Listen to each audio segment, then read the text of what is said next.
If you sit in failure for too long, you will never come out of it. So the first part of my success was learning how to fail properly. You have no fucking idea how great you really are, because you are using such minimal of what you have. It became a way of living. So how I do every day is how I do every day. It's a discipline, it's a regimen, it was a choice I made. And the choice I made was, what are you willing to sacrifice and what are you willing to give up to find every bit of who you are as a human being? And I was willing to give up everything to do that. But when you put that practice in, every day you lace them up, and I don't mean run, it's just a metaphor for life. When you lace them motherfuckers up every day, pretty soon you win. Pretty soon you'll fucking win.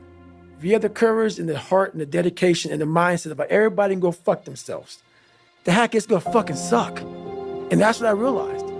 That's what I realized. Life, that's why I wanted to come on here today. I didn't want to come on here and talk about no fucking passion and purpose and how to get the fuck out of bed and how to hit a fucking alarm clock and all this catchphrase bullshit.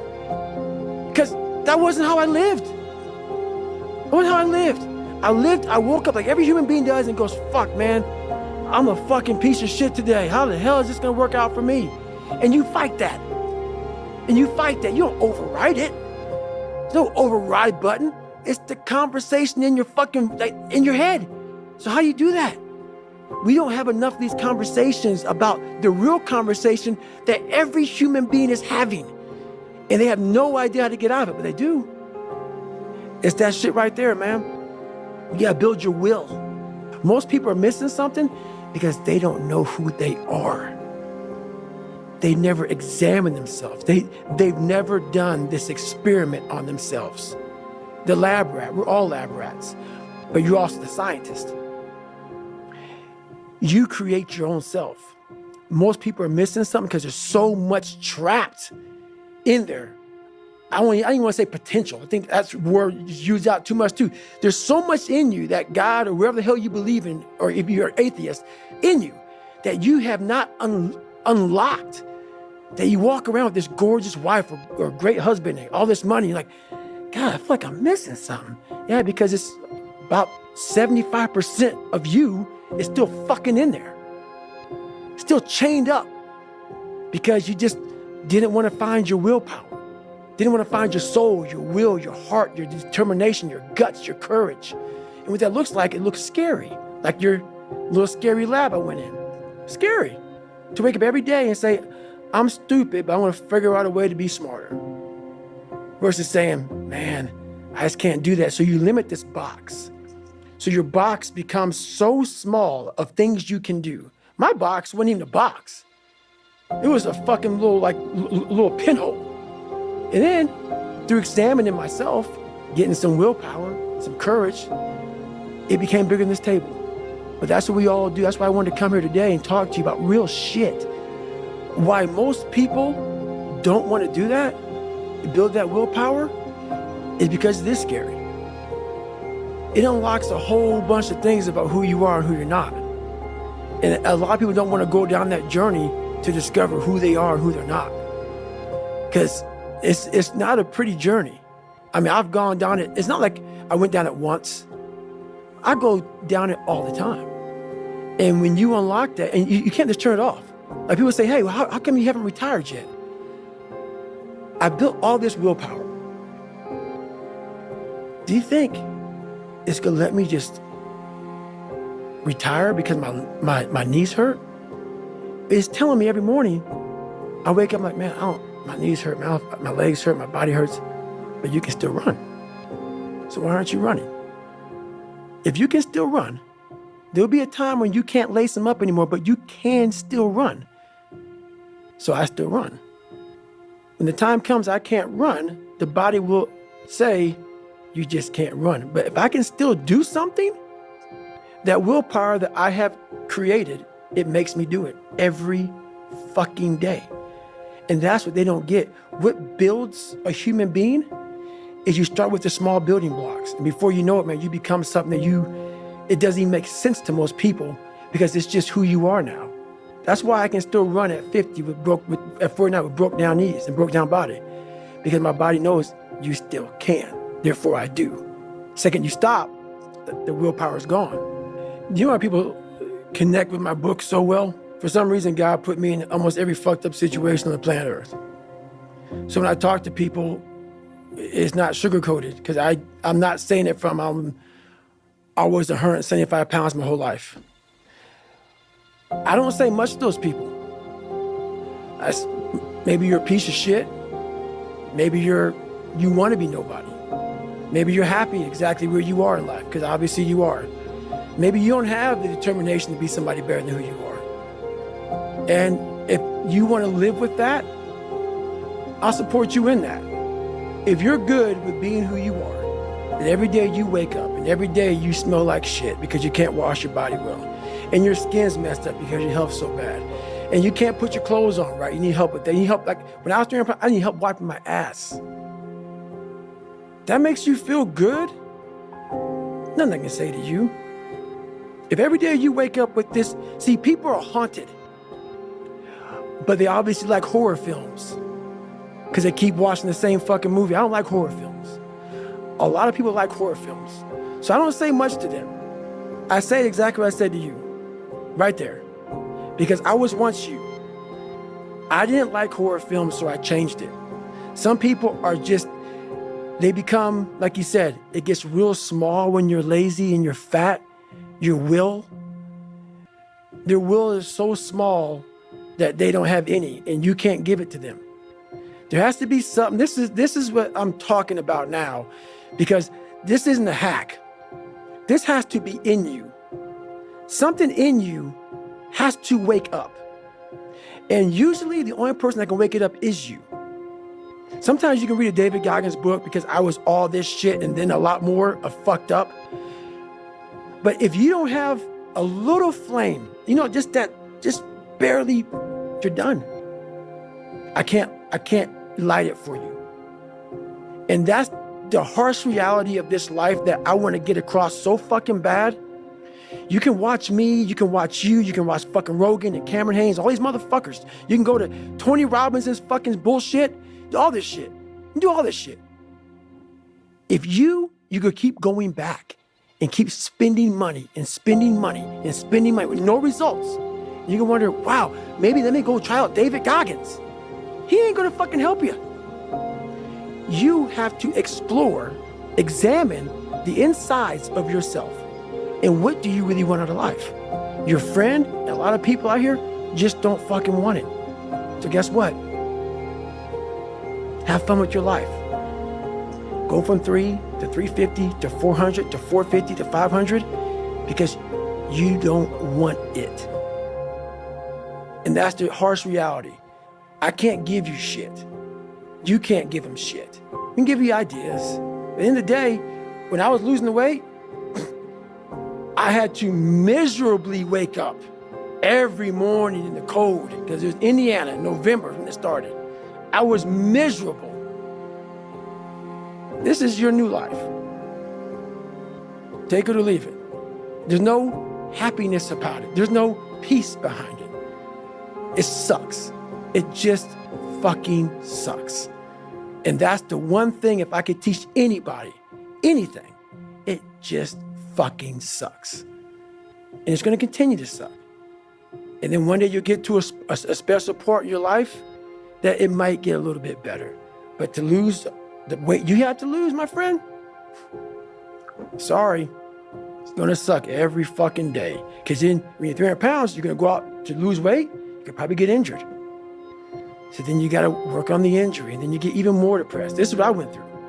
And then you're hungry because now you're depressed. It's just a vicious cycle.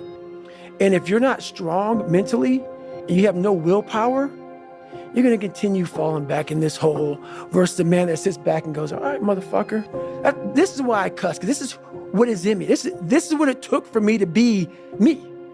Sorry. It didn't take, hey, okay, we're going to do this today. No, this fucking really sucks. This is real, dude. This is real. And every day, I'm set back. I'm set back. I'm set back. I'm set back. So this is what I would tell your boy. This is exactly what I tell him.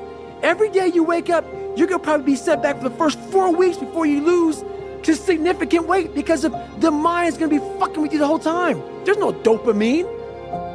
There's no dopamine in there at 300 pounds. You got nothing. Your hormones are shot. You have to envision something that is more powerful than you. Something has to get you out of bed. And you have to create it. It has to be false. Because you're not it. You're a fat piece of shit. And that's the reality of it. So you have to create a false reality to live in that just to get to work on yourself. That's the reality. Because what I've done is in the fucking unseen work, I built Frankenstein. So whenever shit gets nasty, David Goggins goes, you had nobody anyway, motherfucker. So see how I'm talking to myself right now? That's me. That shit fires me the fuck up. That shit makes me fucking nuts. You had nobody anyway, motherfucker. Look around you. There was no fucking team. It was you. There was no weight loss program or mom and dad waking you up saying you can do it, you can be better, trying to build belief. You built belief when you had nothing. Rock bottom. You did that. So as times get hard for me, the truth comes out. And my truth is powerful as fuck. It's real. It's tangible. I feel it. It comes out of my brain as I speak about it. I'm reliving every single dark moment of my life to be here. So that is what people don't get. That is what motivates David Goggins, is the unseen work. But everybody needs that pat on the back. They need that training partner. They need that accountability coach. I don't need that shit. And neither do they. But it's what we've trained ourselves to believe that we need. You're not looking at the truth in front of you. The truth in front of you is it sucks. It's painful. It's fucking mind-numbing. And that is the truth. And that's why a lot of people don't like listening to me. Because this is what it takes. Creating another voice and sometimes going at it alone. All the time going at it alone. Because no one's going to believe in you. That's that. I had to stop giving a fuck about people. That was the biggest thing. I had to stop caring what people thought about me. I realized that everybody's fucked up. That's the one thing I realized. I walked around and I put these people on a fucking pedestal. Everybody was better than me. So I can't tell you anything about me because you're gonna judge me and I'm gonna feel even worse than what I am. What I realized, once I calmed my mind down and sat back and looked at how jacked up this world is, once you realize that you are not alone, everybody that's talking to you about how jacked up you are, only thing they've done better than you is they've hidden their fucked up world better than you have. That's all they've done. So once I realized that, if you want to sit back, like for instance, there's all these things that are on TV and we have all these news people judging people who fuck up in life. And yeah, they made big mistakes. But that person who is judging you on TV, I guarantee you that news person is saying, I'm glad that my shit didn't come out, but I'm gonna judge the hell out of you. I know that about people. So if you want to sit back and judge how jacked up I was and how messed up my life was, Merry Christmas, go for it. Have a good time. But I'm smiling at you right now, knowing you have a secret that you're not willing to share. It gives you a lot of power when you're able to go on a podcast this big and say, hey, tell me, I'll tell you anything you want to know, 'cause I no longer care. And that is a lot of power in that, to be able to put your life on a billboard for the whole world to see and say, judge it, man. Judge it. Like just me talking about it makes me feel good. And that's another thing about it. When you are willing to talk about how jacked up you are, the strength, that big rock that you carry, it just starts to come off you. It just starts to come off. That's why I do it so often. I'm like, hey man, I'll tell you anything you want to know. I'm tired of being afraid. I'm tired of not telling you shit. I'm tired of lying about how good I'm not. We tend to do the things that are easy. And that is, it builds no mental toughness. It builds no mental hardening.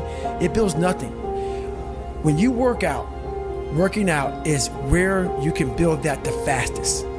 Because it's a constant, it gives you instant feedback. Yeah, you may not lose the weight you want to real fast, But the discipline it takes, it transfers over to all aspects of your life. It's not, people, man, why are you always working out? Stop looking at it that way. This is the foundation of life. When you look in the mirror, every morning we all look in the mirror to get ready to go to work, to go anywhere. The first thing you see is your reflection. If you don't like what you see in the morning, you lost the war already. It's not about even liking what you see. It's about looking in the mirror and you may start, man, I feel different. That reflection is not everything. It's a feeling you're supposed to get. So you have to, in life, once you leave your house, the war begins. In your house, you have some control. And that reflection in the mirror, you have to control that reflection in the mirror. That's how you start your day. If you leave your house feeling like, okay, I can fight. I've established the mentality to fight. And that all that comes from working out.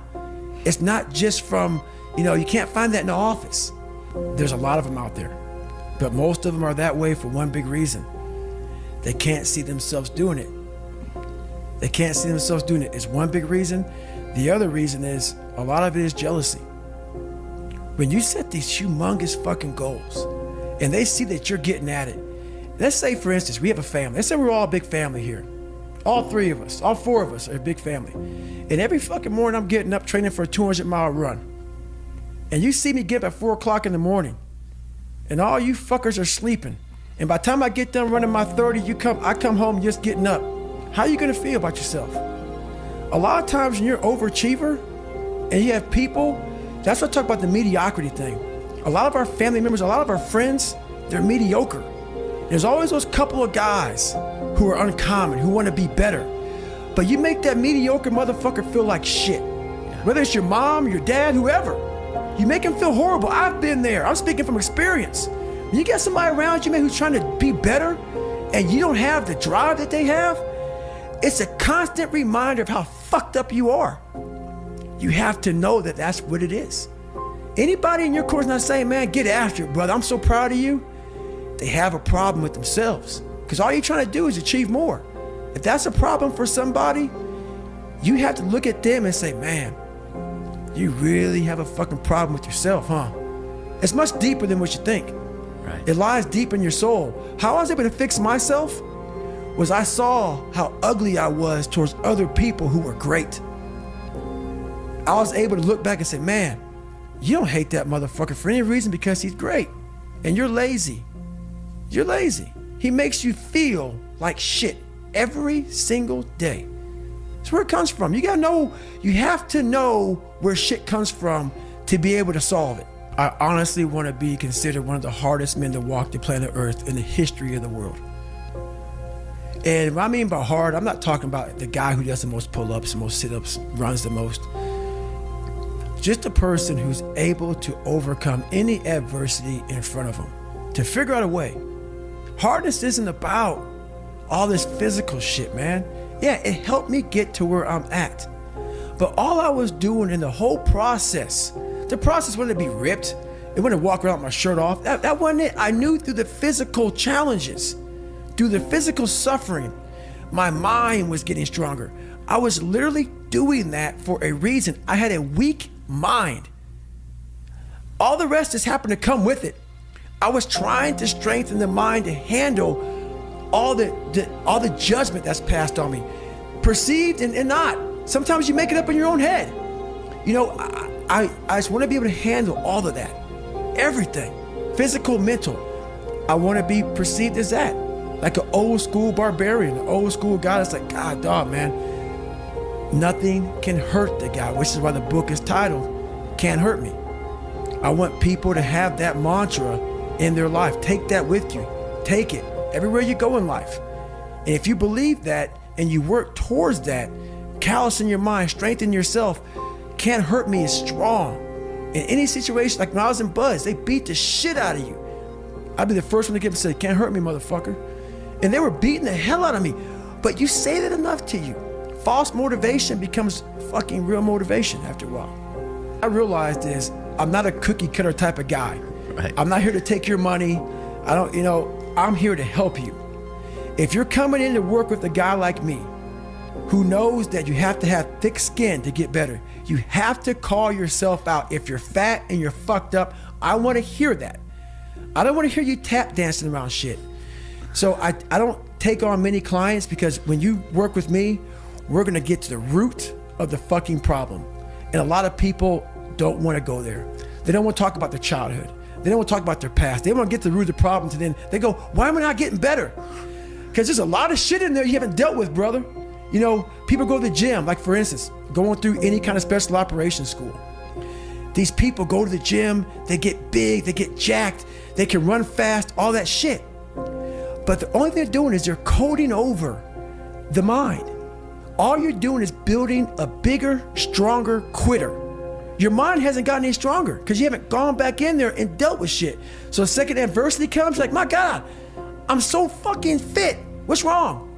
Your mind is still soft. So I work on the mind. It's hard for me to respect people who are able to come into that world and leave. Sure. This is a fucking lifestyle, man. Like, and people wonder, why am I not achieving more? It's because all of us, once we achieve something, we celebrate for a long years fucking time. And we wonder, why don't I have drive anymore? Where's it all at? If you don't develop a routine of suffering, and suffering is not like go out and kill yourself every day, it's being uncomfortable. Yeah. That keeps you hungry every day. If you live in your victories for so long and say, I'm gonna go challenge myself for 30 days or for 2 weeks or run this one marathon, and it ends, I did one marathon. Okay, that's why it leaves you. It leaves you because you haven't set up the next obstacle. Obstacles is how you grow. You must continue to have friction. Friction is where growth is at. With no friction, there's no growth. Make up your own mission statement. What do you want to be in life? And once you do that, now you can work with somebody to get better. You can work with yourself to get better. But until you know what you want to stand for, you will always just be sitting down. You'll never stand for anything. But guess what happens? That alarm clock goes off at 4 a.m. to train. I don't want to be a SEAL today. Or I don't want to be whatever today. I'll start tomorrow. And that's the usual pattern of people's lives. That's why I talk about clearing out the mind. Until you really want to do something, you're always going to be a talker. You're always going to run your fucking mouth. So if you wake up in the morning and you don't want to do something, you don't care enough about yourself. And that's what you need to really research is, man, why am I not doing this for myself? Because that is the number one purpose in life, is to better oneself. All those things of comfort are there in that 1 second. And this is where people lose. So what I do in that 1 second, because we all think about quitting when shit's hard. But what you have to do in that 1 second is hard to process information during pain. Because that pain takes over and you can't think rationally. You're thinking about fight or flight, save yourself. That's not a rational thought. It's not a thought that's going to get you through hard times. Most people fail that 1 second. So what happens, what I do in that 1 second, and there's a bigger process to all this, but in that 1 second, I physically stayed in that water. Because if I get out of the water, I quit. So I physically stay in the water, but mentally, I'm on the fucking beach with the fucking instructors. And the instructors, it's cold outside, so they got these parkas on. They got their cup of fucking Joe, and they're warm because they've already been through it. So now it's your turn to go through it. So mentally, I get back with them. I'm still in the water physically, but mentally, I'm back with them. I'm chilling. I got my parka on, and now I'm thinking logically because I'm warm now. Mentally, I'm warm. I've taken that 1 second. Let's not quit yet, Goggins. Let's fucking think about your options. Where are you going to end up if you quit this shit? Where are you going to go? What are you going to say to yourself? Because you know you're going to get warm. The second you get out of this water, you can take a shower and you could be warm. And in 5 days, you could be out. So I start thinking logically. I calm my brain down because your brain just wants to get the fuck out. Ring the bell, put your helmet down, get warm, and then you're really fucked. And these are the things you have to think about in the 1 second decision.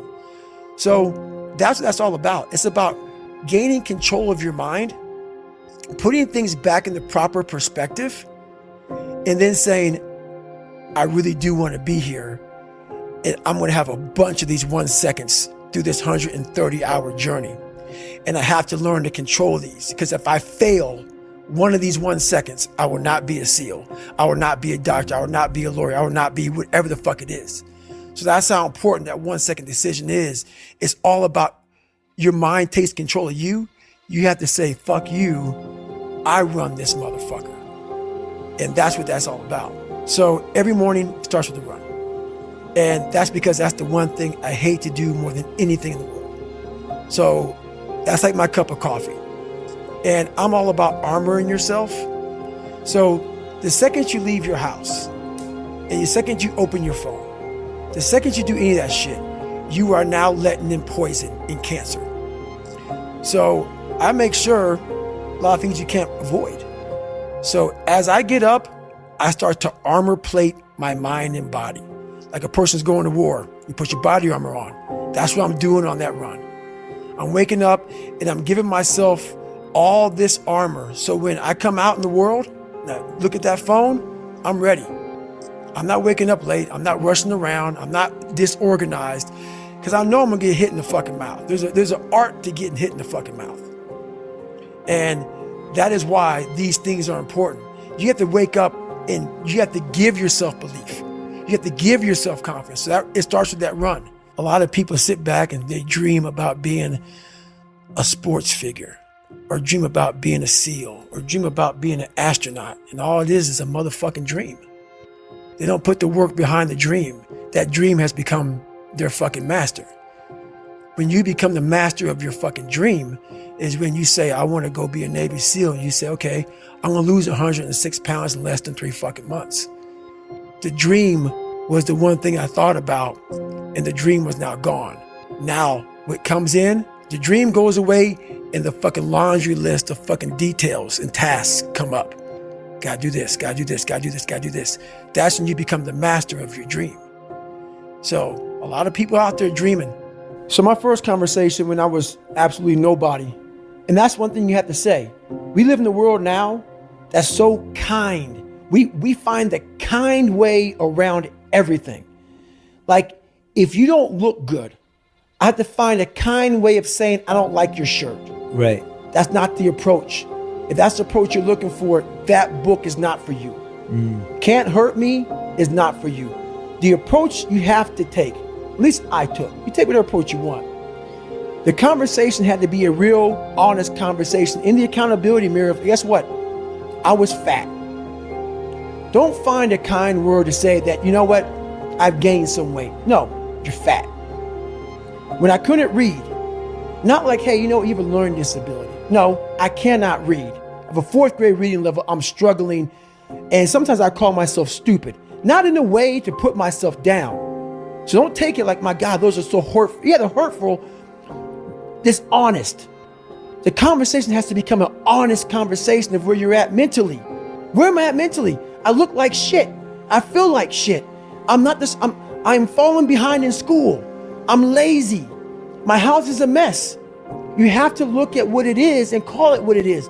Don't find words to make yourself feel better, because that's what, so we hang around people that make us feel better, that tell us what we want to hear, not what we need to hear.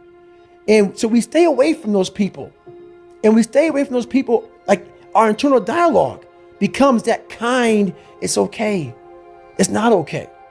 So that's where it starts. It starts with that accountability of, it's not okay anymore. This can no longer be okay. And calling yourself out for exactly what you are and exactly how you need to fix it.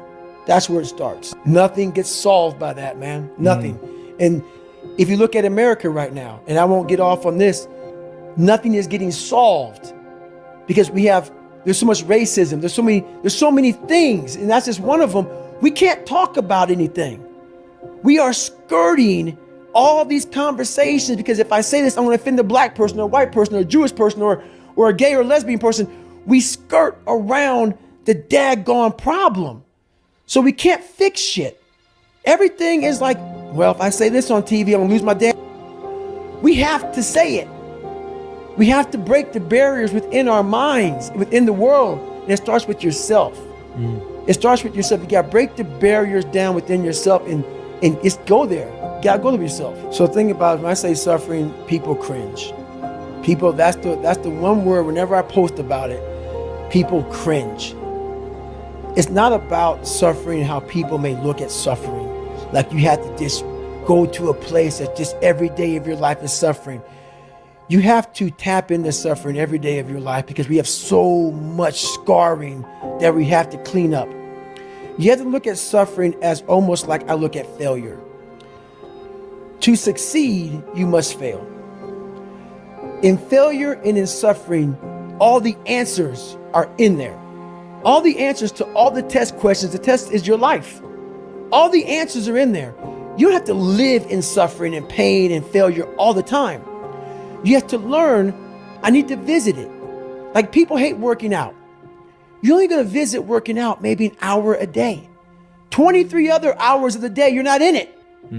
But how you become in shape is you must visit suffering, visit working out 1 hour a day. Visit suffering 1 hour a day. Visit your past failures 1 hour a day. The relationship with it is the answers are in there. They are in there. Within the suffering, go in there, and I call it the live autopsy. The live autopsy. How you find out someone died? They crack you open after you're dead. How you can live is do it while you're alive. Go back in your brain, crack it open while you're alive. Don't wait until you're fucking dead to figure out why you died. Do it while you are living. Go in there, go into the suffering, go into the pain of your life and say, why did this suck for me so bad? Why am I afraid of all this stuff? Why have I shut down the whole world? I guarantee I'll tell you why you shut down the whole world. It's in these nooks of the suffering within your brain, in the scarring, are all the answers to why you are on the couch feeling sorry for yourself. They lie within the scars. Visit them for at least an hour a day, study them, and then you'll find out more about yourself. You will then grow. So don't look at it as every day I suffer. Go into it an hour a day. Learn from yourself, learn from life, learn from your failures, learn from your insecurities, learn from your self-doubt. Don't just say, I'm afraid to jump off an airplane. What makes you afraid of it? Study it. That's why I studied my mind. Why I became so powerful in the mind is because I realized I was weak. So instead of running away from the mind, I dove into it and said, what is making me weak? Oh, this makes sense. I came from hell. I came from a place that beat me down to nothing, which is why I'm afraid. All this makes sense. So systematically, one by one, I went back and met every single person in my mind, every situation. There's a lot of cookie cutter shit out here in this world. Oh, discipline, wake up early, take a cold shower, fuck this, fuck that, whatever. It's all fucking bullshit. It's not. But what they don't teach you within the cookie cutter is like our minds are like a fucking garage.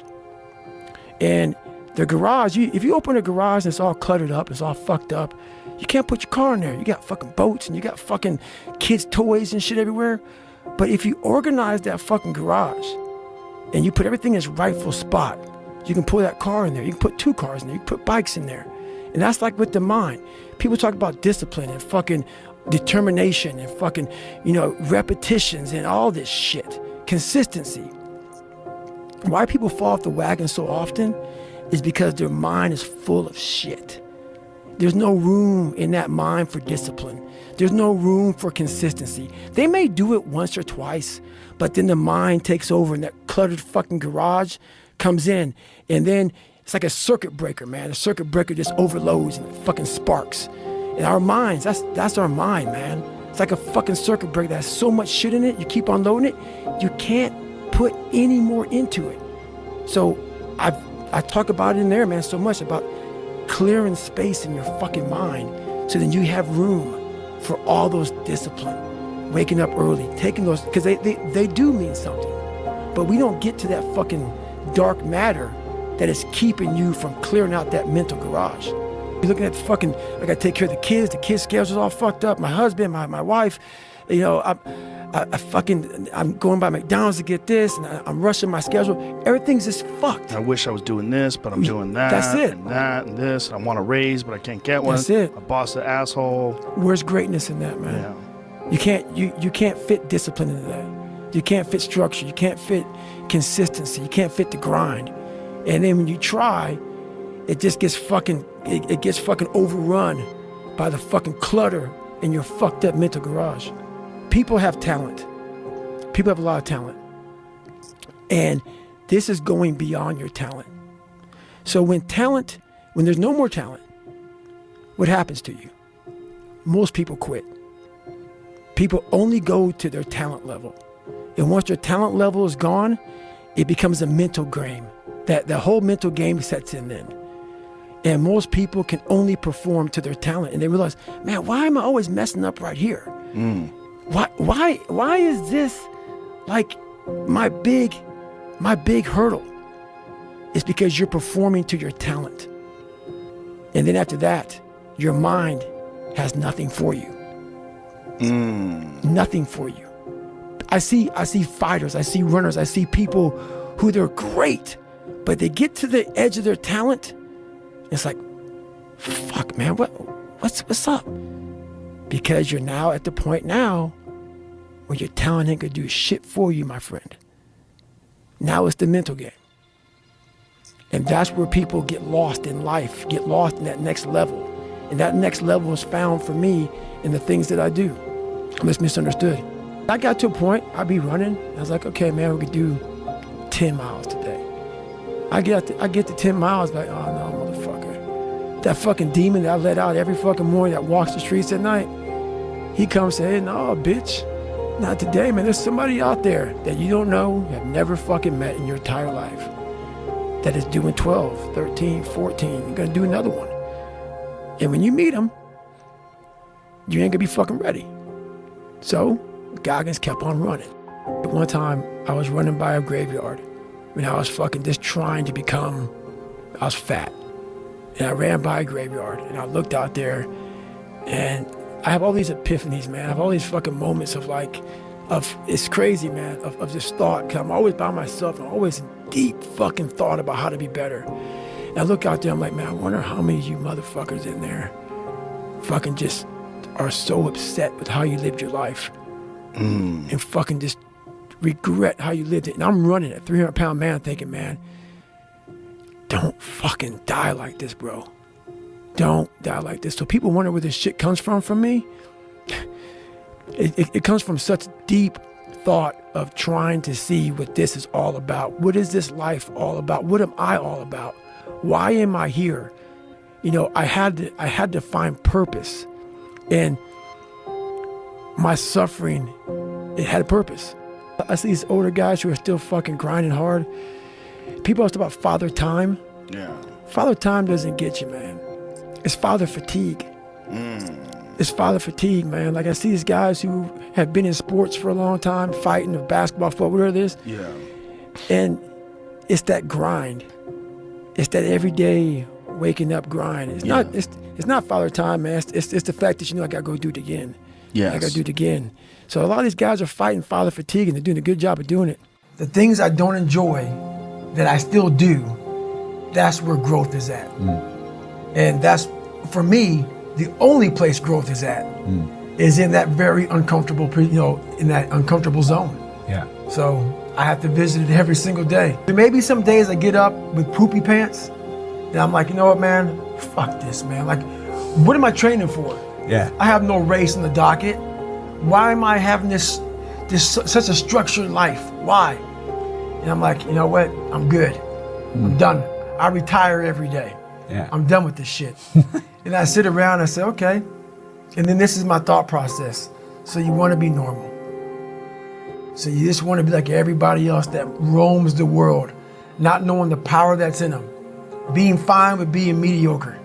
You want to go back to who you were, huh, David? I'm like, fuck that, man. And you have that conversation with yourself every day? Not every day, it's those bad days. Yeah. It's those bad days. I see a whole bunch of people walking around out here who have no idea how talented they truly are. Now I'm talking about talent, like some God-given ability. Talent that sometimes you have to hone, you have to work on, and you have to harness yourself. You have to go to a different focus. The focus has to be so heightened that very few people, they even understand that, but they have it in them. They have it in them to go there.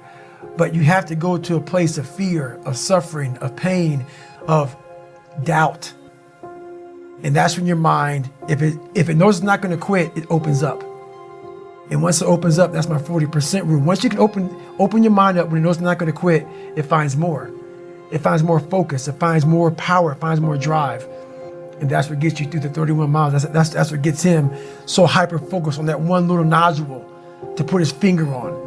And that's what you find in those moments. But without those moments, you don't know what you're capable of because you're living a very structured life without risk. I'm going to explain this to you. I had big dreams. A lot of us have big dreams, big goals. And when you have goals that are maybe outside your reach, you have to know that getting to that goal, you're going to have a lot of bad days, a lot of setbacks. So like when I was losing 106 pounds in 3 months, the first 2 months or first 2 weeks, it's like I was gaining weight. You know, I would lose a pound, gain 2. So I was just failing. I kept failing and kept failing and kept failing. So I had to teach myself how to fail right. And what that means is when I fail, I can't spend much time in that fail zone. I have to be able to get up and get after the next day just as fast because my goals were to be a Navy SEAL. I don't have time to stay here and feel bad for myself for weeks and months and years because I'll lose that time. So the big thing is know that if you have big goals and big dreams, along the way, failure is going to happen. So how fast do you get up from that? And you got to teach yourself that. But the biggest key to success in anything you do is you got to have an unlimited supply of fucking fuck you. This drive and passion, and it may come from nothing. Like for me, there was no passion, no drive, no nothing. But I had this fire that I'm going to be somebody. And it has to be there because on all those bad days and all those days you don't want to do shit, you have to be your own motivator, your own coach, your own trainer, your own everything. So to do that, you have to come into work, and work is whatever your work may be, ready to go. And what that means is you may have failed miserably yesterday, but you come to work like, people like, man, you just lost everything. How the hell are you this fucking damn motivated? Because this is what it takes. This is what the fuck it takes. And you got to get it from wherever you can. Whether you make up this illusion of your life or this false reality that gets you motivated, whatever gets you motivated, it's got to be here at the tip of your brain at all times. Because in those dark moments, you got to pull it out. So that's the big thing for me, man. I was always fired up at all times. There's people in these different, programs that do it for 30 days. Right. And there's a lot of programs that are 30 days. And 30-day programs are good, but it's kind of a hack. Because while they say it takes 3 weeks to develop a habit or it's always this hacky shit. I'm gonna tell you right now, 30 days ain't gonna do shit for you. The permanent, you wanna make it permanent. Permanent, you start talking about a year, 18 months, 2 years, that's a sacrifice. And when you commit yourself to something for a year, you're not gonna say, oh, I'm gonna let that go. Because in your mind, you have it clear as day. That year took a lot out of me. That year built me. That year started to scrape away all that scar tissue, started to clean me up. 30 days doesn't clean shit up. 30 days just kind of covers up, put a blanket over it. It's like putting a rug over it. A year, it cleans you up nicely, man. Whatever your problem is, if you can dedicate yourself for a year to something, you could be a changed person. What it was, my first question was, okay, what do you want to give up? What do you want to sacrifice? What are you willing to forgo? Because a lot of people, like this guy came in one time, I was a trainer, and he goes, man, I can stop doing anything but my frappuccinos. I go, fucking leave. Because I'm looking for that person like me. People, it's hard for people to understand how I lost 106 pounds in less than 3 months. I sat down at the table and I said to myself, what are you willing to give up? Everything. And when people come to me with that kind of mindset, I can work with you. When you are willing to strip yourself down to nothing and give everything, that's who I want to work with. Because now I can mold you into exactly who you want to be. When you put these restrictions up, and that's why my first question is, how bad do you want this? If it's as bad as you want to live or breathe or sleep, whatever the hell it may be, I can work with you. But a lot of people, most people don't want it that badly, which is why they always ask the question, man, how did you get to where you are? You know how to do it. You know exactly how to be you or how to be me. You don't want to do it. So I can't make you do it. And nor do I have the time or energy to force you into that place that I know you have to be to do it. There's no luck in this game, man. It may be a little bit of luck, but the luck happens after you bust your ass and you put yourself in that lucky situation. Luck doesn't happen. You put yourself in that situation where luck might fucking happen. And that's what people don't know. But to get there, luck ain't gonna happen. You have to put yourself in that situation, man. They have already put their cap on their success in life. And that's why most people aren't sitting where you're sitting or sitting where I'm sitting. You never capped yourself. You might have. And if you did, you took it off. 100%. People cap themselves. They look at somebody, and because their mind can't imagine it, they then start talking shit. He has to be doing this, or he has to be doing that. There has to be some trick. There has to be some potion. This is bullshit. No, it's because you cannot allow your mind to open up for the possibility of it can be done, which is why you being people are where they are today. Because you've shackled your mind to have limits. And everybody has a limit, but find it first. And that's the one thing I'll say right now to people listening to this. A real person, a real alpha, a real go-getter, they ain't saying shit about nobody. Correct. That's why you will never, ever hear me dropping somebody's name, running my mouth about somebody. I don't know what you went through. I don't know what you're going through. I didn't wear the shoes you wore when you were a kid. I didn't grow up in your fucked up house. I didn't have your fucked up family. I don't know shit about you. So guess what I do? Shut the fuck up. Because real men don't say shit. Because first of all, we're too busy trying to grind and be better. Correct. Second of all, unless we know what we know, we shut our fucking mouths. But nowadays, there's not many real men who live by that creed of like, if you're on social media running your fucking mouth and shit, you're just a bitch. Correct. You're honestly, and that's not me trying to be some after school special shit. You really are a bitch. Real men ain't doing it. Real men don't care about that gossipy bullshit. Get to work, man. Correct. That's it. So the mind has a governor, like a car. If you're driving a car and the car has a governor on it, the car may say 130 miles an hour, but the governor's set for 91. Once that governor sets in, you get to 91, that car starts doing this. The car wants to go. The car wants to go, but that fucking factory said, we're not going past 91. We have a factory, a nice governor in our brain, and it's a survival mechanism. It protects us from pain and suffering. The second we feel that shit, our mind says, oh no, this isn't fun. We should back off. We should sit down, find something more comfortable. And there's something about the mind. The mind has the tactical advantage over you at all times. At all times of your life, the mind has a tactical advantage over you. Why is that? It knows what you're afraid of. It knows your insecurities. It knows your deep, dark lies. And it starts to push you away from that shit. It pushes you in a direction that is comfortable. The mind controls everything. So what I realized was that when I was growing up and I was 300 pounds and I got all fat and I got all insecure, I realized that my mind kept taking me in this direction. When things got uncomfortable for me, when I was facing my insecurities, I was facing my fears, My mind said, oh no, we have the tactical advantage. We need to get you, separate you from this feeling over here. Life's all about feelings. We want the happy feeling. We don't want that feeling of this sucks. Why am I here? And you don't have any, so you can't answer those questions, so you leave.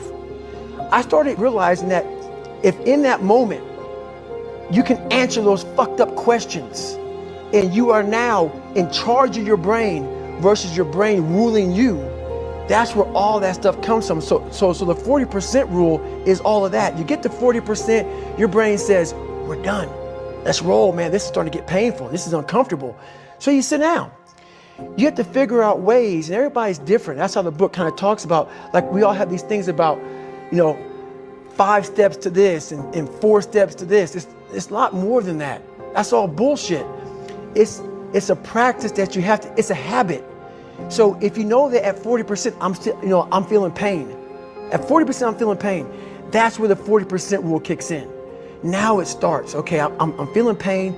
My mind's saying all this shit to me. It's saying, get out of here, run, flee. The fight or flight kicks in. Okay, we're done. We're not good enough. It starts telling you all these things. You start to believe it because the mind controls all.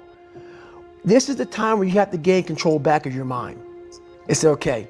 Let me see if I can go 45%. And once you start giving yourself more and more hope and start realizing, okay, the mind starts to be, okay, what are you doing?